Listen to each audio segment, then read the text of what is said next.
Ya, pemirsa, kita masih akan lanjutkan terkait dengan strategi dari bisnis Citose International, masih bersama dengan Pak Fajar.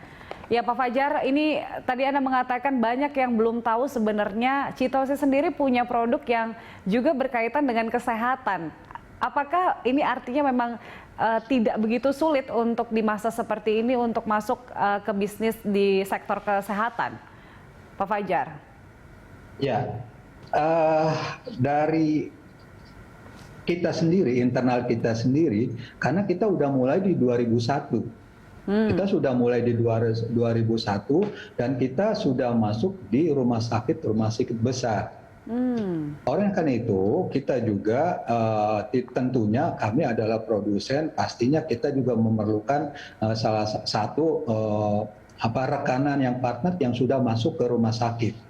Ada rekanan-rekanan kita yang dari Surabaya, dari Jakarta, yang biasa masuk ke sana. Jadi poinnya adalah kita gandeng, kita kolaborasi partner-partner yang sudah biasa masuk ke rumah sakit, kita sebagai supportingnya di belakangnya. Jadi kita tidak jalan sendiri, kita kolaborasi dengan partner-partner kita yang sudah biasa masuk ke rumah sakit. Ini terobosan-terobosan. Yang kedua, selain kita juga dengan partner, kami juga punya kualitas produk dari Jepang.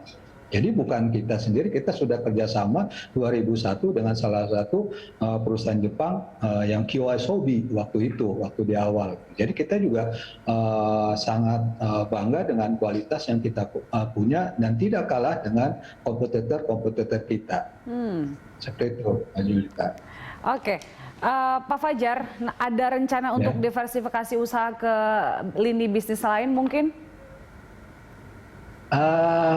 Kita masih tetap inline dengan core bisnis kita. Jadi kalaupun ada pengembangan ke depan tetap di dalam related furniture company ini sendiri. Gitu. Jadi kita kalaupun ada kita akan masuk ke arah sana.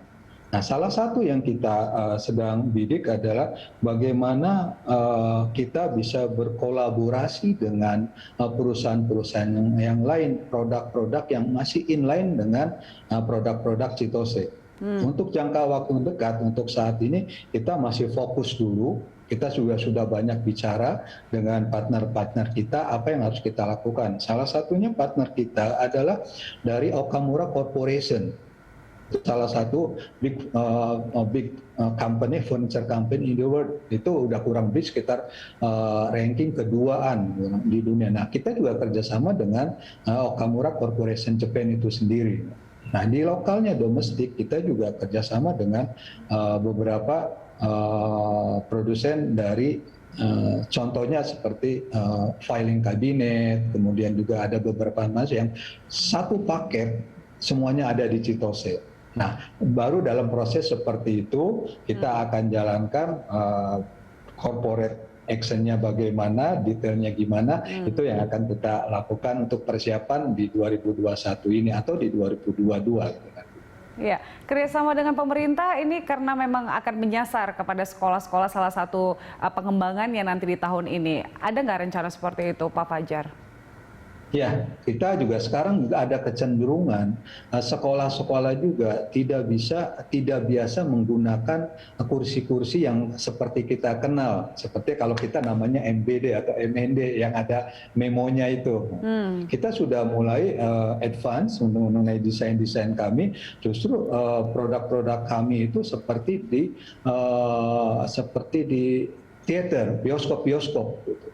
Nah, yang kita juga sudah dengan recline dan sebagainya, kita sudah masuk ke arah sana. Dan pemerintah sekarang sudah mulai melihat bahwa dengan kenyamanan siswa belajar, tidak hanya sekedar duduk, dengan kenyamanan duduk, kemudian juga siswa itu bisa belajar lebih tenang, dia akan membuka, mengeksplor kemampuan dari siswa itu untuk lebih baik lagi dari kenyamanan itu sendiri. Seperti itu, bukan hanya sekedar duduk. Kalau hanya duduk aja nggak bisa apa-apa, nggak dapat apa-apa. Baik, Pak Fajar, ini terakhir untuk target pendapatan dan juga laba bersih tahun ini berapa, Pak, dari Citose? Ya, kita tahun ini di 347,2 billion. Kemudian juga NPAT di 20,8. Apakah kami bisa capai? Insya Allah kita akan capai karena dari data kami sampai semester pertama, proyeksi kami sampai Juni kita bisa on budget. Kemudian juga dari dua sisi production, karena kami juga ada manufacturing production, dari budget yang kita dapatkan kuartal pertama kita di 157% dibandingkan dengan budget. Kuartal pertama. Kuartal kedua, walaupun ada banyak libur di Mei, ya, sekitar 12 hari kita efektif kerja di bulan Mei ini, kita bisa mencapai angka kurang lebih 139% dari budget.